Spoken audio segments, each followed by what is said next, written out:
সরকারি চাকরি সংশোধন অধ্যাদেশ 2025 বাতিল না হওয়া পর্যন্ত প্রতিদিন সচিবালয়ে সকাল 10টা থেকে 11টা পর্যন্ত শান্তিপূর্ণ প্রতিবাদ কর্মসূচি চলবে। একই সাথে সারা দেশের সরকারি কার্যালয়েও চলবে এই কর্মসূচি।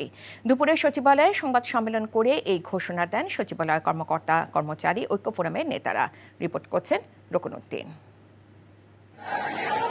সংশোধিত সরকারি চাকুরি অধ্যাদেশ বাতিলের দাবিতে গেল 4 দিন ধরে কর্মচারীদের বিক্ষোভে উত্তাল ছিল সচিবালয়। তবে আলোচনার আশ্বাসে বুধবার আন্দোলন ছিল স্থগিত, সচিবালয়ের কর্মকাণ্ডও ছিল স্বাভাবিক দিনের মতো। সকালে মন্ত্রিপরিষদ সচিবের সাথে সাক্ষাৎ করেন কর্মচারীদের দাবি দেওয়া পর্যালোচনায় 7 জন সচিবের সমন্বয়ে গঠিত কমিটি।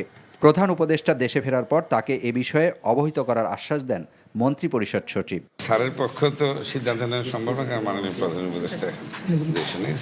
স্যার বলছে যে পরবর্তী পদক্ষেপ উনি নেবেন। স্যার জানাবেন প্রধান উপদেষ্টা আসলে, তখন এটা তুলবেন আর কি জিনিসটা। মানে ঈদের আগে কি কোনো উনি 31 তারিখে তো ফেরার কথা, আসার পরে। এরপর বৈঠকে বসেন সচিবালয় কর্মকর্তা কর্মচারী ঐক্য ফোরামের নেতৃবৃন্দ। দুপুর 2টায় সংবাদ সম্মেলন করে ঘোষণা দেন পরবর্তী কর্মসূচির। এমার্জেন্সি সার্ভিসের বিষয়টি বিবেচনা করে আমরা সচিবালয়ে শুধুমাত্র প্রতিদিন সকাল 10টা থেকে বেলা 11টা পর্যন্ত আমাদের শান্তিপূর্ণ কর্মবিরতি চলতে থাকবে, অব্যাহত থাকবে।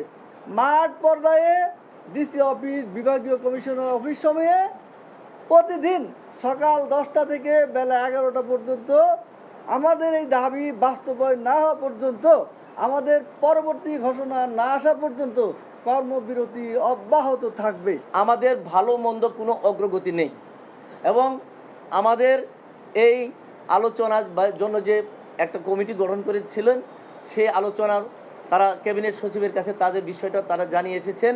আমরা কোনো কমপ্লিট কোনো সিদ্ধান্ত পাইনি। সংশোধিত সরকারি চাকুরি অধ্যাদেশ বাতিল না হলে অন্তর্বর্তী সরকারের ভাবমূর্তি ক্ষুণ্ণ হবে এবং সারা দেশের সরকারি কার্যালয়ে আন্দোলন ছড়িয়ে পড়বে বলেও হুঁশিয়ারি দেয়া হয় সংবাদ সম্মেলনে। রকনউদ্দিন, এনটিভি নিউজ, ঢাকা।